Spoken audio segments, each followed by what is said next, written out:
जय हिंद। हमें कौन सी वैक्सीन लगवानी चाहिए, क्या हमें वैक्सीन को सेलेक्ट करने का मौका दिया जाएगा? देखिए, अभी दुनिया में कई तरह की वैक्सीन है, हर वैक्सीन की अलग अलग खासियत है। नोवैक्स वैक्सीन जो है इसे यूएनओ खरीदेगा और अफ्रीका के गरीब देशों को देगा।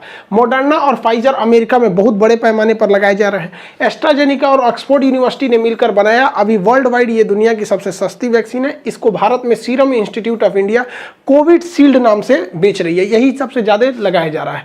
जॉनसन एंड जॉनसन की भी वैक्सीन जरूरी है अभी, लेकिन स्पुतनिक, रूस की स्पुतनिक 5 जो वैक्सीन है, स्पुतनिक वी, ये वैक्सीन दुनिया में सबसे जल्दी तैयार की गई वैक्सीन थी। हालांकि ये सारी वैक्सीन और भारत की जो भारत की जो बनाई गई वैक्सीन कोवैक्सीन है, ये कई तरह के म्यूटेशन पर काम कर रही है। जितने भी वैक्सीन है सब अच्छे काम करते हैं, बशर्ते बस चाइना वाला जो सिनोवैक्स है उसको छोड़कर। की वैक्सीन 95% तक असरदार है, बट इसको बहुत ज़्यादा कम टेम्परेचर पर -70 पर रखने पर इतना हम लोग के पास अभी वो उस तरह का कोल्ड चेन हम लोग के पास अवेलेबल नहीं है। रही बात कौन सी वैक्सीन लगाइएगा, तो आपको इसका कोई ऑप्शन नहीं दिया जाएगा। प्राइवेट कंपनियां जो लेंगी वो सीरम इंस्टीट्यूट का कोविशील्ड को ही ले रही हैं।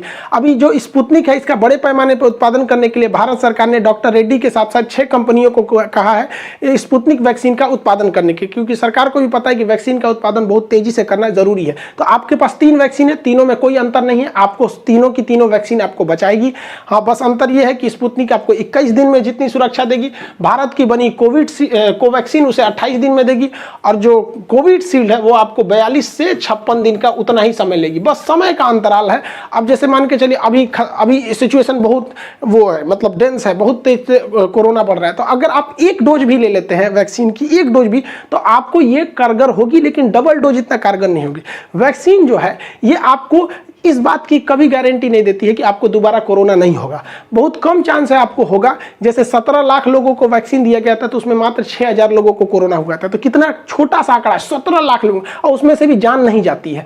वो अब जैसे कुछ डॉक्टर की जान चली गई, तो देखिए डॉक्टर्स में बताया ना आपको कि वो दिन रात कोरोना के बीच में रहते हैं। आप दिन रात कोरोना के बीच में नहीं रहते, इसलिए आपको डरने की कोई जरूरत नहीं है। कोई भी वैक्सीन लगाइए, ये केवल यही करेगी कि आपको वेंटिलेटर और ऑक्सीजन की नौबत नहीं आने देगी। आपको कोरोना होगा, नॉर्मल खांसी बुखार की तरह होगा, फिर सही हो जाएगा। और एक और अफवाह उड़ रहा है कि 5G का जो ट्रायल हो रहा है उसके वजह से जान चली जा रही है। एकदम अफवाह है भैया। 5G का ट्रायल महाराष्ट्र और दिल्ली के एरिया में, बहुत छोटे से एरिया में हुआ, वो भी कोविड से पहले हुआ था वो ट्रायल वगैरह, इससे कोई मतलब नहीं है। लेकिन पता है कि सरकार चिल्लाते रह जाए, यहाँ डॉक्टर चिल्लाते रह जाए कि वैक्सीन लीजिए वैक्सीन लीजिए, ये रातों रात नहीं बनता है। लेकिन 5G के ट्रायल की वजह से जान जा रही है, ये ऐसा नहीं है। जो नया वायरस आया है ना, डबल म्यूटेंट है, ये उससे ज़्यादा खतरनाक है, इस वजह से ये ज़्यादा सीरियस डाल रहा है। तो लोगों को लग रहा है कि इसके वजह से लोगों की जान जा रही है, ऐसा नहीं है। ये पहले वाला जो कोरोना था 7 दिन में फेफड़ों को जितना नुकसान करता था, ये कोरोना 2 दिन में ही उतना ही कर दे रहा है। इस वजह से ज़्यादा खतरनाक है, मौका नहीं दे रहा है ये वाला कोरोना।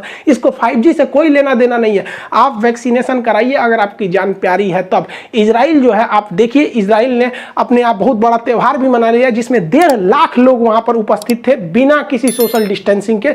इतने लोग इकट्ठे थे कि भगदड़ में 30 लोग की जान चली गई। कैसे ये पॉसिबल हो गया? हम लोग यहाँ घर में घुस के बैठे, क्योंकि वहां के लोग पढ़े लिखे हैं, वैक्सीन लगवा रहे हैं। वैक्सीन में कोई ऐसा नहीं है। सोचा कुछ जो वैक्सीन के बारे में अफवाह फैला रहे हैं, सोचा को जेल में डाल देना चाहिए। सचुरों को यहाँ पे अजीब अजीब है सब। अफवाह पे मत जाइए। देखिए, बचपन में भी हम लोग को बहुत अफवाह उड़ाया गया था कि मेढक मार दोगे तो कान पक जाता है। कौन सी कान पकेगा? स्कूल जाते थे लोग तो कहते तो पेंसिल का ये जो छिलका होता है इसको दूध में डालो तो रबड़ बन जाता है। मोर के पंख को हम लोग चौक खिलाते थे लोग।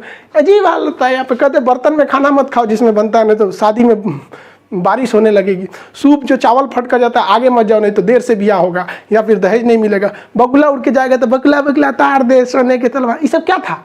ये सब अफवाहें थी। तो हम हिंदुस्तानियों को बचपन से ही आदत है कि गुल्लर के फूल पड़ जाता है तो कोई चीज़ खत्म नहीं होता है। तो इस अफवाह पे ध्यान नहीं देना चाहिए। वैक्सीन कारगर है।